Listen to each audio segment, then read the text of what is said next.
আমরা যারা পাখি পালি তারা সবসময় পাখির পুষ্টি চাহিদা পূরণ করা নিয়ে সবসময় একটা চিন্তায় থাকি কিভাবে পাখিকে সর্বোচ্চ মানের ভালো মানের পুষ্টিগুণ শাকসবজি দিতে পারি বা সবজি দিতে পারি। বিশেষ করে শীতকালে কী ধরনের সবজি দিব সেই সমস্যা আমরা প্রায় পড়ে থাকি, এবং যারা নতুন পাখি পালতেছে তাদের সমস্যাটা আরেকটু বেশি, কারণ তারা অনেক সময় বুঝে উঠতে পারে না কোন ধরনের সবজিগুলো দিলে পাখির উপকার হবে। তো সেই সমস্যা সমাধান করার জন্য আজকে আমার এই ভিডিও। আজকে আমি শীতকালে এমন 3টি সবজির কথা বলবো যে সবজিগুলো ফিন্স পাখি থেকে শুরু করে বড় ম্যাকাও পাখি পর্যন্ত সব ধরনের পাখিকে আমরা খাওয়াতে পারি, এবং এতে খেলে পাখির যে রোগ প্রতিরোধ ক্ষমতা সেগুলো বৃদ্ধি পাবে, পাখির উর্বরতা বৃদ্ধি পাবে এবং পাখি সুস্থ সবল থাকবে।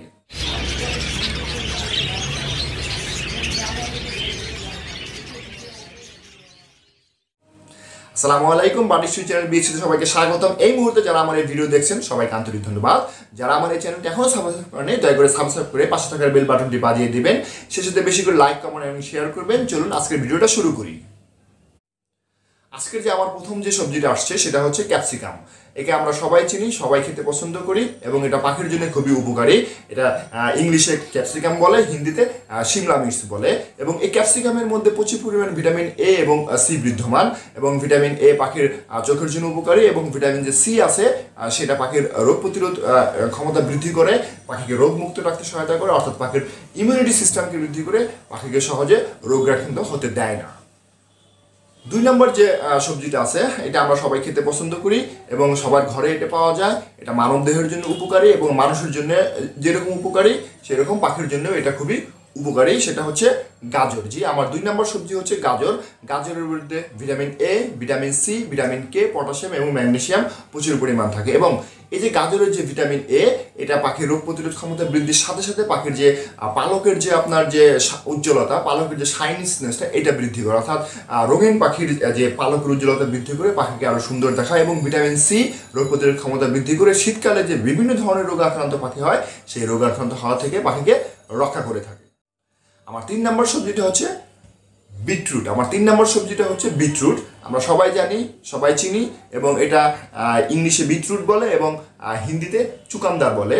তো এই বিটরুট যেটা আছে সেটা পাখির আপনার যে রক্ত, অর্থাৎ রক্ত সার্কুলেশন করে, রক্ত বৃদ্ধি করতে সহায়তা করে, এবং সেই সাথে রক্তজনিত যে সমস্যাগুলো আছে সেগুলো সমাধান করে পাখিকে সুস্থ রাখতে সহায়তা করে। তবে একটা জিনিস খেয়াল রাখবেন, এই বিটরুট যখন খাওয়াবো আমরা তখন পাখির পুপস বা পটি লাল বা গোলাপি হতে পারে, এই জন্য ভয় পাওয়ার কোনো কারণ নাই।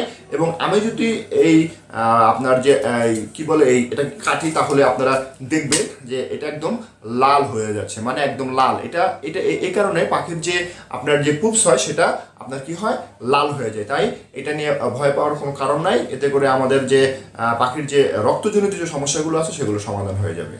তো এই যে আমার যে 3টা সবজি আছে এই 3টা সবজি আমরা সপ্তাহে 2 দিন দিব, না পারলে অবশ্যই 1 দিন দিব। তো কিভাবে দিব সেটা হচ্ছে, আমরা যদি ফিন্স পাখিকে দিই, অর্থাৎ ছোটো পাখি দিই, যেহেতু ছোটো পাখি এটা এই খেতে পারে না ঠিক মতো, তাই আমরা এই ধরনের একটা জিনিস নিয়ে এগুলোকে এরকমভাবে কুচি কুচি কুচি কুচি করে দিতে পারি, এবং এতে করে ফিন্স পাখি খুব সহজেই আপনার খাবে। বিটরুট এভাবে দিতে পারি বা শিমলা মির্চ এভাবে দিতে পারি। এছাড়া যে বড় যে পাখিগুলো আছে সেগুলোকে আমরা স্বাভাবিক যে টুকরো টুকরো করেও দিতে পারি। এতক্ষণ যারা আমার এই ভিডিও দেখলেন তাদের সকলকে ধন্যবাদ। তো এই সংক্রান্ত রিলেটেড যদি কোনো প্রশ্ন থাকে কমেন্টে জানাতে ভুলবেন না, শেষের সাথে লাইক এবং কমেন্ট করবেন, আর যেতে যেতে সাবস্ক্রাইব করবেন। আজকের মতো এখানে রাখি, টাটা, বাই বাই, আসসালামু আলাইকুম।